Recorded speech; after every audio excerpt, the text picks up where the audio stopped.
Okay, tonight brings us to what we intend to be the concluding study of the book of Judges. And we've had the title graphic here, Corrupted and Needing Deliverance. We saw all of the foreign enemies who, as Israel wandered from God, God sent in to chastise them, to bring them back to Him, and a remembrance of devotion to Him, and Him as the source of their blessings and their sustenance. And we noted a bit of a change toward the end of the book of Judges, that it wasn't the foreign enemies always oppressing them, but Israel just went ahead and took that job on themselves, and they just went ahead and oppressed themselves. And so they didn't need any foreign help for that. We don't need no foreigners. We can oppress our own selves. Well, tonight, at the end of the book of Judges, what I call the appendixes of evil, the last two big stories in Judges, chapters 17 and 18, where we had the mercenary priest, who almost certainly was Moses' grandson, and a cousin to the real high priest, that he set up a false worship up in Dan. And we had all that story about the money stolen, the worship center made, the idols cast, and the graven images used. And now we have the last story in the book of Judges, chapters 19 to 21, where we just have terrible atrocity and civil war. We've been on the outbreak of civil war several times. It almost seems like in Judges, in the last chapters, we actually get one. We have made note that at the same time this is occurring was also the book of Ruth. And so at the same time as Judges was the book of Ruth. And so in the last two chapters, we had some stories that took place contemporaneously with the Judges and weren't really enough, chronological order. And the same with the book of Ruth. It takes place during the time of the book of Judges over probably a number of judges, as long as the story took to tell.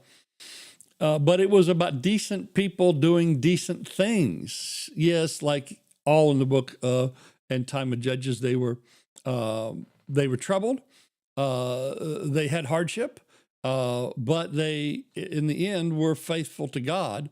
And Ruth and Naomi were saved by the faithful kinsman redeemer who upheld his duty and did the right thing. And it's extremely messianic that he does so, and we'll talk about that with Ruth. But before we get to that good story that is just after the book of Judges, we have the last of our stories in the book of Judges, Appendix of Evil, number 2, Atrocity leads to civil war. We'll just start reading, and we have a lot to read, but we want to go through this entire section tonight, the last 3 chapters. Verse 1, beginning of Judges 19. Now it came about in those days when there was no king in Israel. And that's how this story is going to end. There was no king in Israel, and everybody just did what was right in their own eyes. And boy, howdy, did they do stuff right in their own eyes, but not anybody else's. That there was a certain Levite, so like last chapter, Levite, or last story, Levite again, staying in the remote part of the hill country of Ephraim. And he took a concubine for himself from Bethlehem in Judah. Well, there's our story. There's a place we just kind of made reference to, the story, the place of the story of the book of Ruth, the place of the nativity of Jesus, Bethlehem in Judah. He had a concubine from there. It's interesting, at different times, he will be called her husband or her master. He'll be called both in this story. And so she was not a free woman, and he took her as a slave and wife together, so concubine. But the concubine here was not faithful. Verse 2, so the first of a number of unfaithfulnesses. And boy, if you just go through this story as we go, and just maybe mark down, how many commandments are we violating? Well, we're already, is it 7? Don't commit adultery. But his concubine played the harlot against him. And she went away from him to her father's house in Bethlehem in Judah, and was there for a period of 4 months. So she's unfaithful to her husband, and she returns back home. Verse 3, then her husband arose and went after her to speak tenderly to her, in order to bring her back. Well, that doesn't sound too bad. Taking with him his servant and a pair of donkeys. So she brought him into her father's house, and when the girl's father saw him, he was glad to meet him. His father-in-law, the girl's father, detained him, and so he remained with him 3 days. So they ate and drank and lodged there. And so a delay in leaving. It kind of reminds us of the story of Rebecca when Laban tried to detain her from going to marry Isaac. So she's hesitant to go, or the father is hesitant to let them go. But eventually it's like, look, we got to go home. And so now on the 4th day, they got up early in the morning and he prepared to go. And the girl's father said to his son-in-law, sustain yourself with a piece of bread, and afterwards you can go. So well, let's just have some breakfast. And so they sat down and they ate and drank together. And the girl's father said to him, please be willing to spend the night and let your heart be merry. So just enjoy yourself today and leave tomorrow. It's like, well, this is already day 4, man. Then the man arose to go, but his father-in-law urged him, so he spent the night there again. And on the 5th day, he arose early in the morning, and the girl's father said, please sustain yourself and wait until the afternoon. And so both of them ate. When the man arose to go along with his concubine and servant, the father-in-law, the girl's father, said to him, behold, the day is drawn to a close. So look, we've already wasted most of the day. What's one more night? Please spend the night. Lo, the day is coming to an end. Spend the night here that your heart may be merry. Then tomorrow you may arise for your journey and go home. Well, what do you think's going to happen tomorrow? And so he's like, no, we're leaving. I know it's late afternoon. If we don't leave now, we'll never leave. But the man was not willing to spend the night. And so he arose and departed and came to a place opposite Jabuth, that is Jerusalem. So it's only about 6 miles from Bethlehem to Jerusalem. Yeah, it really was kind of late in the day. They've made a full 6 miles or so on the way home. And they were with him a pair of saddle donkeys, and his concubine was with him. And when they were near Jabuth, the day almost gone, the servant said to his master, please come, let us turn aside into the city of the Jebusites, that we can spend the night there. So let's go into what would become Jerusalem, Jabuth. Let's go there. And the master said, we will not turn aside into the city of foreigners who are not of the sons of Israel, but we will go on as far as Gibeah. Well, as it turns out, he probably should have took his chance with the pagans, but no, we're going to stay with people of Israel. And he said to his servant, come, approach one of these places, and we will spend the night in Gibeah or Ramah. And so they passed along and went their way, and the sun set on them near Gibeah, which belongs to Benjamin. And so, again, not that far, some single-digit number of miles. Gibeah is later famous as the hometown of King Saul. Saul will come from here, and this certainly appears to be long before Saul was born. So they turned aside, verse 15, and went there in order to enter and lodge in Gibeah.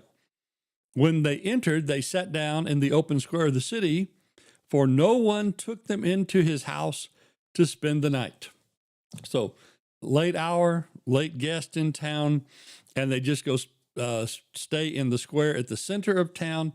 And the expected hospitality to travelers, I think probably especially to one who was a Levite, was not offered, right? So the ancient world, the expectation was just be hospitable. In Hebrews, we're told not to neglect, to show hospitality to strangers, for it says, by it some have entertained angels unaware.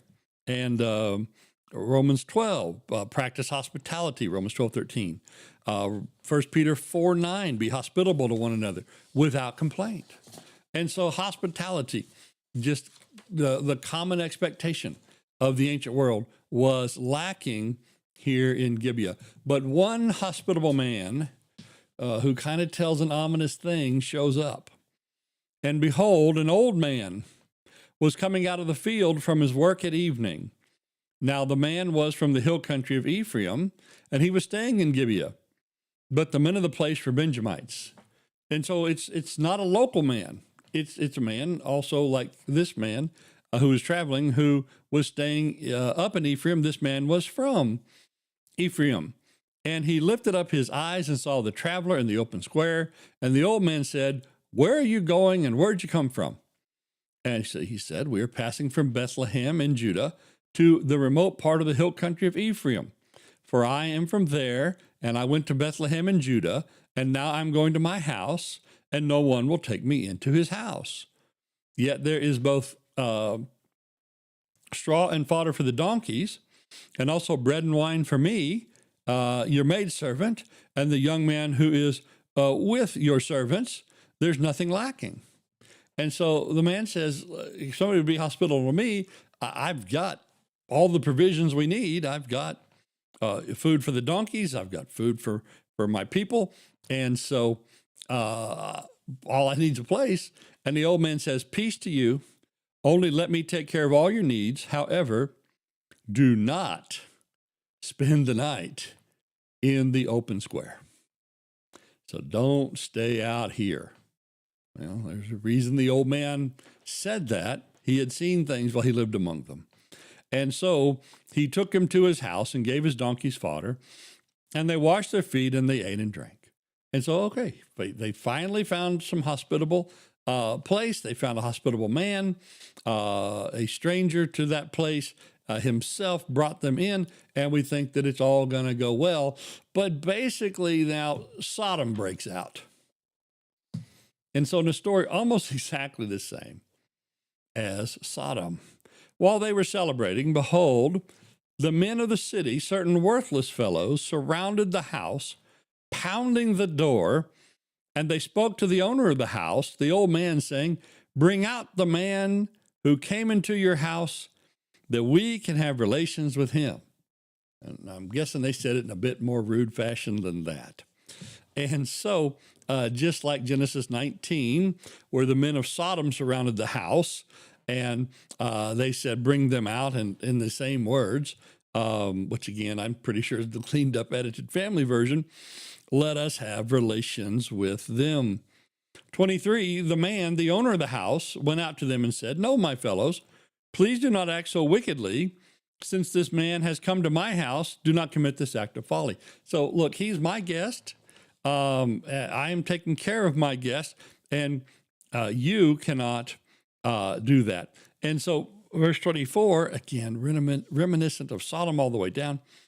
"Here is my virgin daughter and his concubine. Please let me bring them out, that you may ravish them and do to them whatever you wish, but do not commit such an act of folly against this man." All right, so guys, don't. Please, don't. We'll offer you women, but don't do this to the man.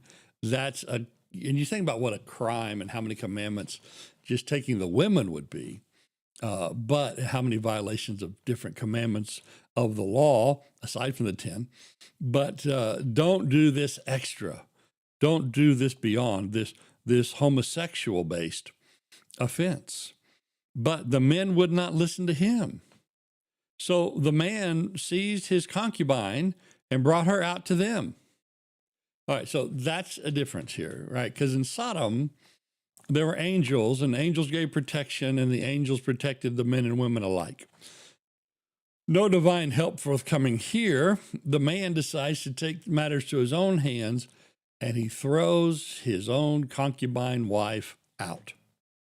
And he just gives her to them. He just throws her to the wolves. That's why we don't want to have any more than one study on this lesson. We want to know what's here. We want to know what's happened, but boy, we sure hate to dwell on it. Just know that such darkness is not just among the pagans of Sodom. It's not just in somebody else. Here it is in Israel, in a town of Benjamites. The men would not listen. So he sent the concubine out. It says, they raped her and abused her all night until morning. Then let her go at the approach of dawn. And the day began to dawn, and the woman came and fell down at the doorway of the man's house where her master was until full daylight. And so she was able to get back to the door, but not inside. The people inside are not watching for her. They're not waiting for her. They leave her outside after having been so mistreated by these cruel men. Verse 27, when her master arose. Yeah, sometimes, again, he's the husband. Here, he's just the master. He's not treating her like a wife. He's treating her like a slave. When her master arose in the morning and opened the doors of the house and went out on his way. When he arose, what do you arise from in the morning? Well, from your bed, from your sleep. What did he do when she was out there with those terrible, violent men? Evidently, he went to bed and he slept. And she doesn't have much longer to make it. He said to her, get up and let's go. Nice, sympathetic fellow. But there was no answer. And then he placed her on the donkey, and the man arose and went to his home. And so on the doorstep or on the trip home, she expired. She did not make it. She did not survive the terrible abusive treatment that she got from the men of this town. She also, I guess, didn't have any more to put up with his tender mercies. So now that she's expired, verse 29, when he entered his house, he took a knife and laid hold of his concubine and cut her into 12 pieces, limb by limb. And he sent her throughout the territory of Israel. And so he sent pieces of her body. Now, in 1 Samuel 11, in the time of Saul, Saul will dismember and send parts of oxen to various places in Israel as a rally and battle cry. So there must have been some practice of this with dismembered bodies, but I can't imagine often they were human ones. Because our other case of this in the scripture is in 1 Samuel 11. It's oxen, and the messengers who carried the dismembered pieces of the oxen said this, whoever does not come out after Saul and after Samuel, so it will be done to his oxen. So when they sent the dismembered pieces, there was a not veiled, but explicit threat that this is what we'll do to y'all's animals if you don't join us. I imagine there must have been some kind of call to war like that with this dismembered body. Of course, we also think about the law. What did you not touch? You don't touch dead bodies, you become unclean. Here they are literally carrying this uncleanness to every corner of Israel. Verse 30, and all who saw it said, nothing like this has happened or been seen from the days when the sons of Israel came up from the land of Egypt to this day. Consider it, take counsel, and speak up. And so his rallying cry met an audience that certainly rallied. And the result is going to be, the next chapter, a civil war against the tribe of Benjamin. Now, there's several things here that hopefully these people might have done. Maybe somebody could have sent some elders of their tribe to interview the man and find out. Maybe somebody could have gone to the elders of the tribe of Benjamin and say, hey, what about it? But the story the man is going to give is taken at face value, and it is going to basically cause the people to want to go on a war of extermination.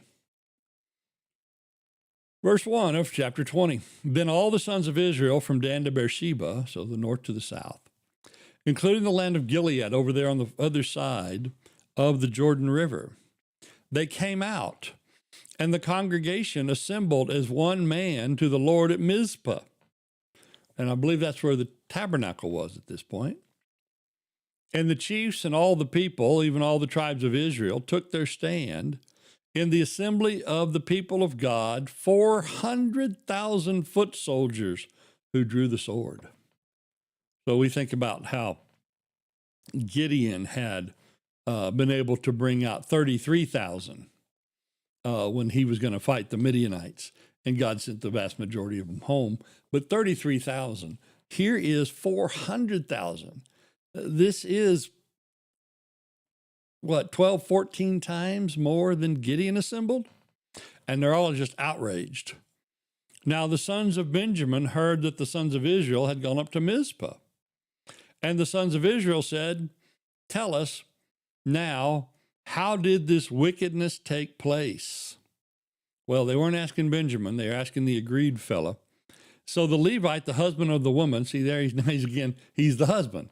Every time he's tender about it or emotionally concerned, the text calls him the husband. Whenever he's a jerk about it, whenever he's completely uncaring, they call him the master. The text kind of shuffles back and forth with those two descriptions. Of course, that is one of the things with concubinage. It's a dual relationship, and probably not for good, right? So, verse 4, the Levite, the husband of the woman who was murdered, answered and said, "I came with my concubine to spend the night in Gibeah, which belongs to Benjamin. But the men of Gibeah rose up against me and surrounded the house at night because of me. They intended to kill me. Instead, they ravished my concubine so that she died."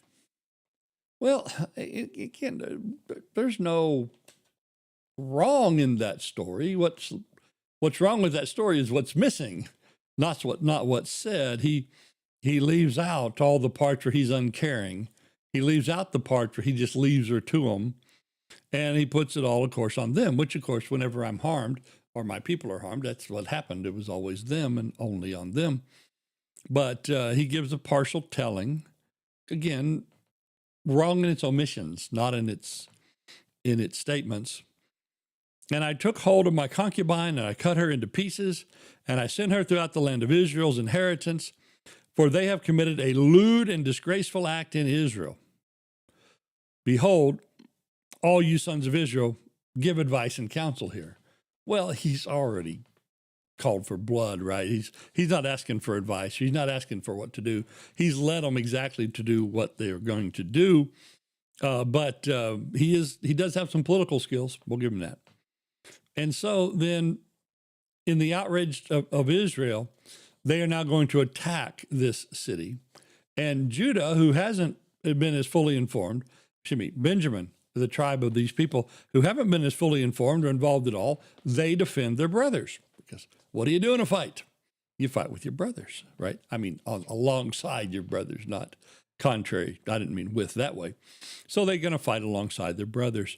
Then all the people arose as one man and said, "None of us will go to his tent, nor will any of us return to his house. So we are not going home to deal with this. But now this is the thing that we will do to Gibeah. We will go up against it by lot. And we will take 10 men out of 100 from the tribes of Israel, and 100 out of the 1,000, and 1,000 out of the 10,000 to supply food for people." So we're going to send a proportion to supply this massive group that's here. "And when they come to Gibeah of Benjamin, they will punish them for all the disgraceful acts that they've committed in Israel." Thus all the men of Israel were gathered against the city, united as one man. Then the tribes of Israel sent men throughout the entire tribe of Benjamin and said, "What is this wickedness that's taken place among you?" Well, they're finally talking to Benjamin, and they demand answers. "Now then, deliver up the men, the worthless fellows of Gibeah, that we may put them to death and remove the wickedness from Israel." Actually, that probably would have been the best out at this point. Find the people who did this atrocity and punish them, right? They're guilty of rape. They're guilty of a number of things, guilty of murder. Let's punish the folks who actually did this. But the sons of Benjamin would not listen to the voice of their brothers, the sons of Israel. So the off-ramp is not taken. The sons of Benjamin gathered from the cities to Gibeah, and they came out to battle against the sons of Israel.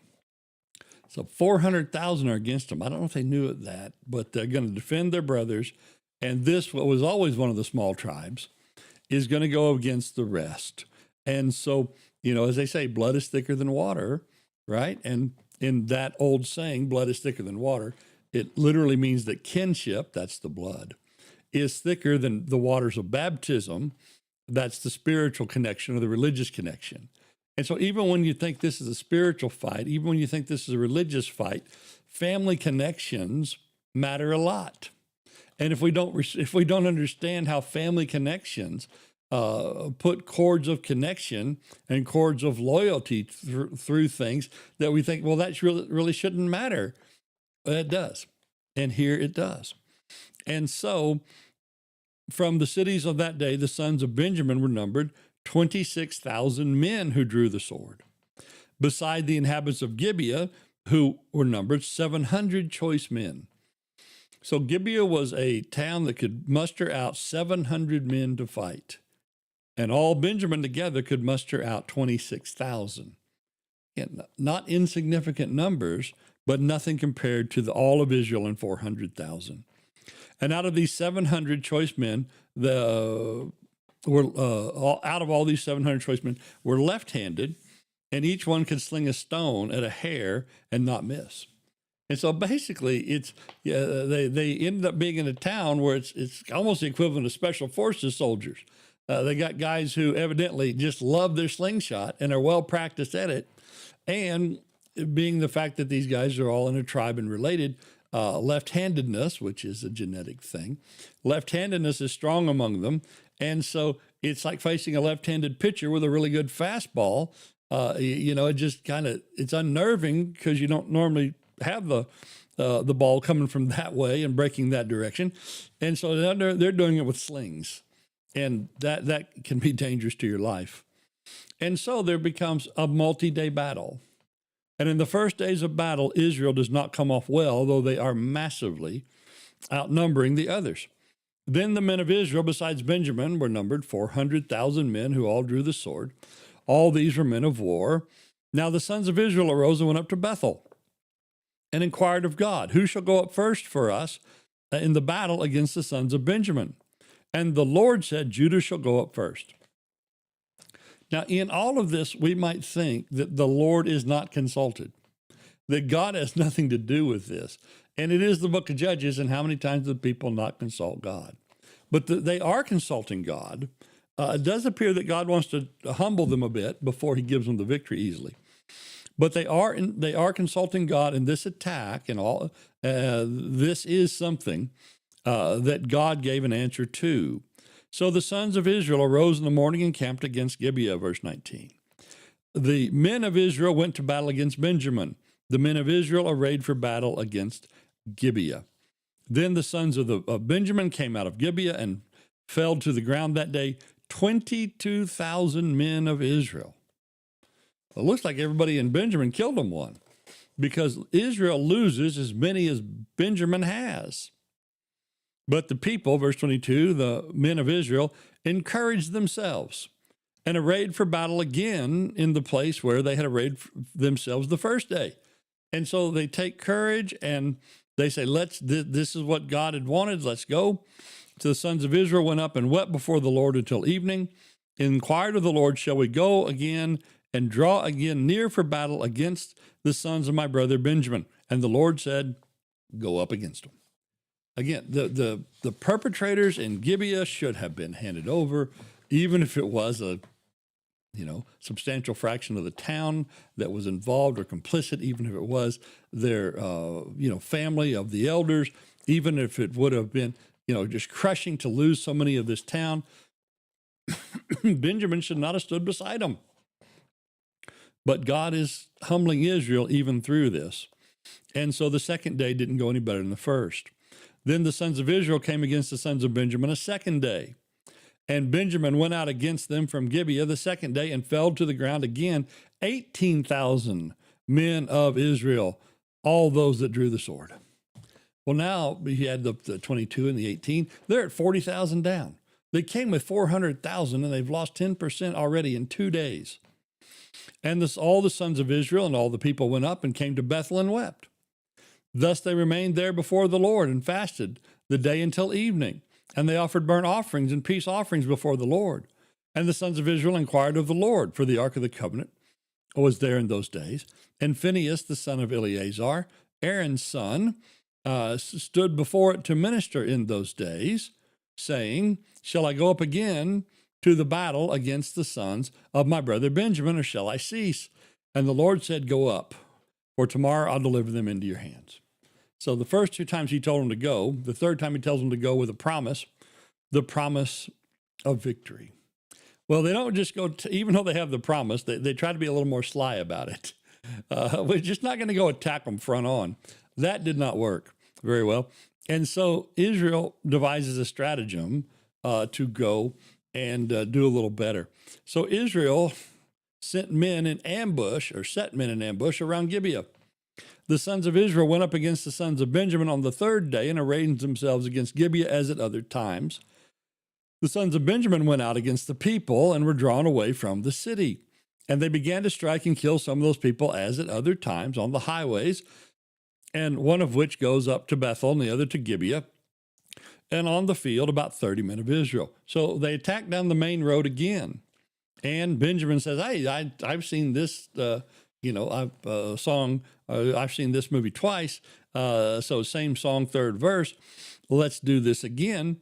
It says, they are struck down before us as at first, but the sons of Israel said, let us flee that we may draw them away from the city to the highway. So everybody run, let's get these warriors away from town.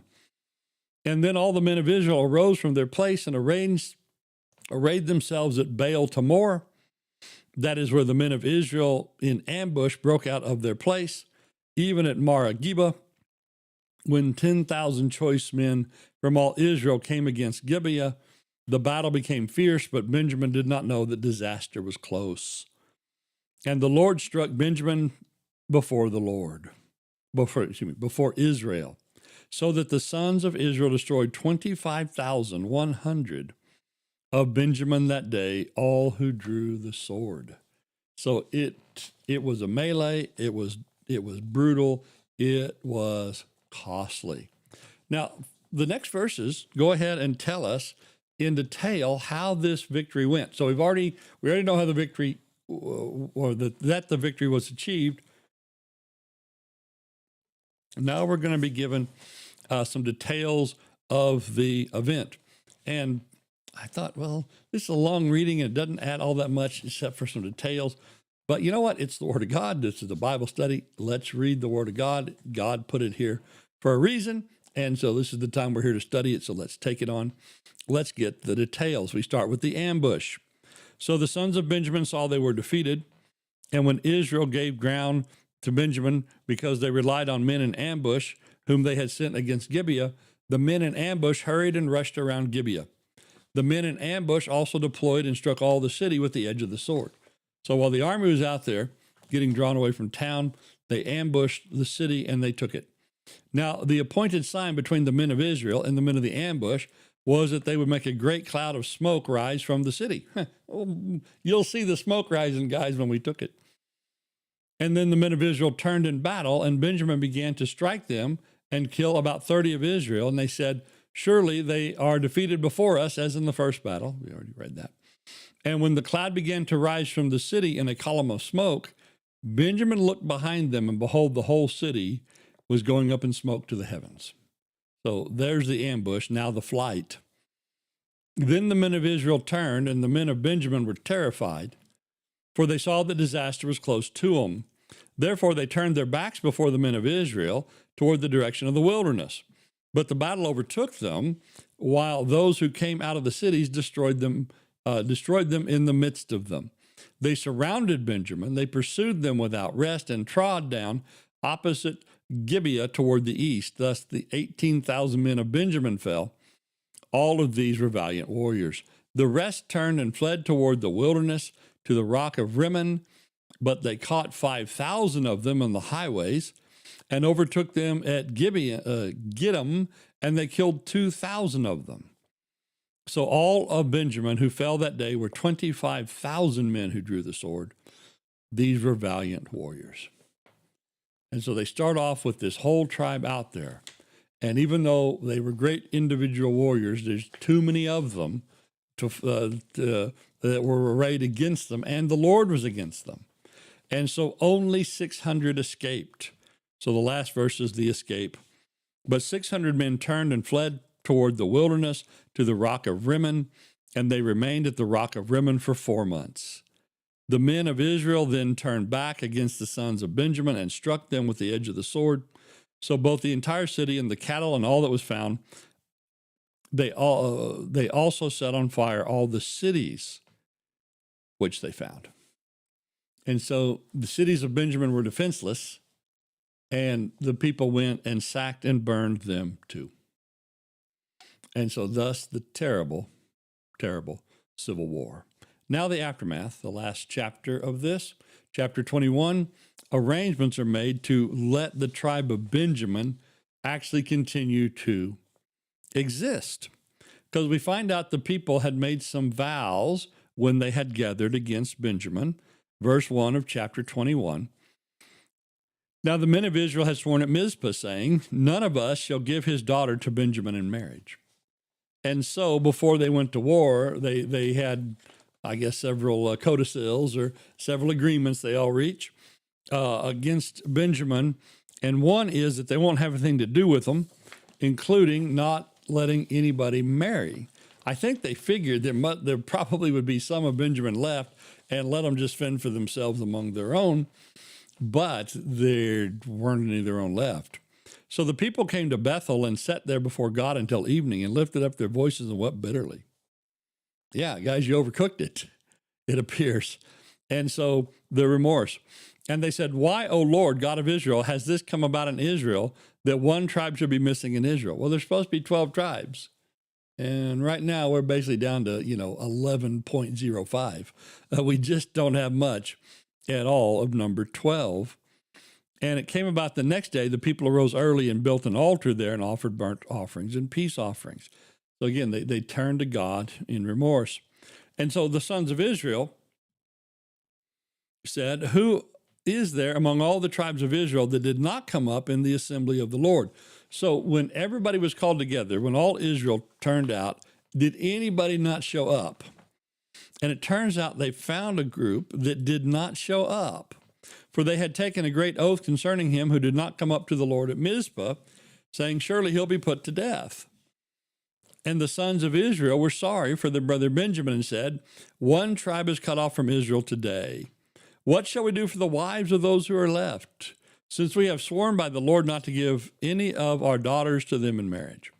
And they said, what one of the tribes of Israel did not come up to the Lord at Mizpah? And behold, no one had come from the camp of Jabesh Gilead to the assembly. And when the people were numbered, behold, not one of the inhabitants of Jabesh Gilead was there. So Jabesh Gilead did not send so much as a single representative. And so the congregation goes, all right, well, we had death to anybody who doesn't show up. These guys didn't show up. So the congregation sent 12,000 valiant warriors there. Nothing like fixing a civil war with civil war. The congregation sent 12,000 of valiant warriors there and commanded them, saying, go and strike the inhabitants of Jabesh Gilead with the edge of the sword, with the women and the little ones. This is the one thing that you should do. You should utterly destroy every man and every woman who's lain with a man. So we're just wanting the ones who, we just want the unmarried women. That's all that we want to survive. This is the thing you will do. You will utterly destroy every man and every woman who has lain with a man. And they found among the inhabitants of Jabesh Gilead 400 young virgins who had not known a man by lying with him. And they brought them to the camp of Shiloh, which is in the land of Canaan. Just can you imagine these young older girls and young women? Can you just imagine their misery? Can you imagine their sorrow? Yes, their family should have sent somebody, but now they're going to be given as wives to those surviving Benjamites. Then the whole congregation sent word and spoke to the sons of Benjamin who were at the rock of Rimmon and proclaimed peace to them. Benjamin returned at home, and they gave them the women whom they had kept alive from the women of Jabesh Gilead. Yet they were not enough for them. And the people were sorry for Benjamin because the Lord had made a breach in the tribes of Israel. So again, remorse and reprisals, and taking of virgins. Don't we hate it that this is a Bible story? Right? When you read about things like this, it ain't usually a Bible story, is it? And so they make some further arrangements with some kidnappings. Verse 16, then the elders of the congregation said, what shall we do for wives for those that are left, since the women are destroyed of Benjamin? So they must have gone around and killed everybody in every town, men, women, and children of Benjamin, not just Gibeah. They must have taken out all of them. Again, that would, I think, help explain their remorse. They're overcooking it. They said, verse 17, there must be an inheritance for the survivors of Benjamin, so that a tribe will not be blotted out of Israel. But we cannot give them wives for our daughters, for the sons of Israel had sworn, cursed is he who gives a wife to Benjamin. Well, we had Jephthah's rash vow earlier, right? No, not, yeah, Jephthah. We had rash vow earlier, now we got rash vow again in the consequences. 19, so they said, behold, there's a feast of the Lord from year to year in Shiloh, which is on the north side of Bethel, which is on the east side of the highway, which goes up from Bethel to Shechem, and on the south side of Lebonah. And they commanded the sons of Benjamin, saying, go and lay in wait in the vineyards, and watch. If the daughters of Shiloh come out to take part in the dances, then you shall come out of the vineyards. Each one of you shall catch his wife from the daughters of Shiloh and go to the land of Benjamin.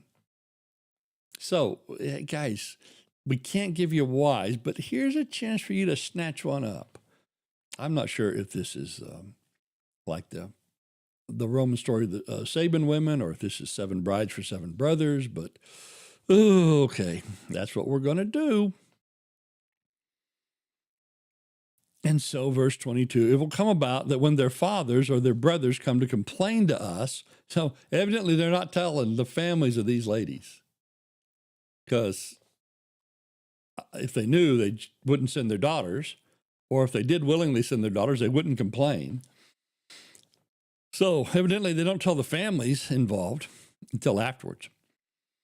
If their fathers or brothers come to complain to us, that we shall say, give them to us voluntarily. Well, it's a little late for that, because we did not take from each man of Benjamin a wife in battle, nor did you give them to them, else now you'd be guilty.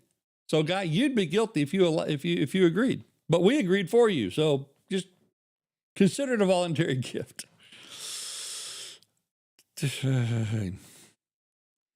The sons of Benjamin did so. Well, I mean, what else are they going to do? And they took wives according to the number of those who had danced, whom they carried away. And they went and returned to their inheritance and rebuilt the cities and lived with them. The sons of Israel departed from there, and at that time every man to his tribe and every man to his family, and each one of them went out from there to his inheritance. They went to their inheritance. They went to the land and the place that God gave them. Is this anywhere near what God intended for these people to have and how to act in the land that God gave them? Verse 25 explains it. In those days, there was no king in Israel, and everyone did what was right in his own eyes. I guess so. No restraint. Even the leaders,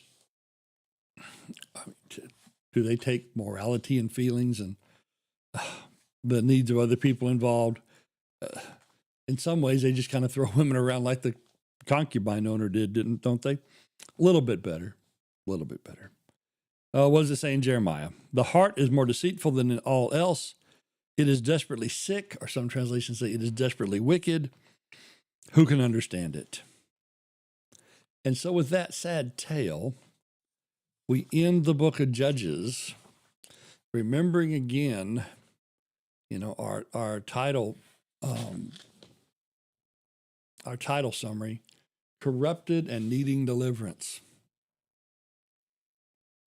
That's the life of people without actively seeking God, even if they knew God and we're blessed by him. Next time, because we did want to get through all of that in just one. No, we took a little while. I appreciate your time. Next time, we turn to Ruth. And it doesn't start real happy, but it ends pretty good. And so we'll take that in 2 parts is our plan, Lord willing, in our next couple of studies. So again, thank you for your attention tonight.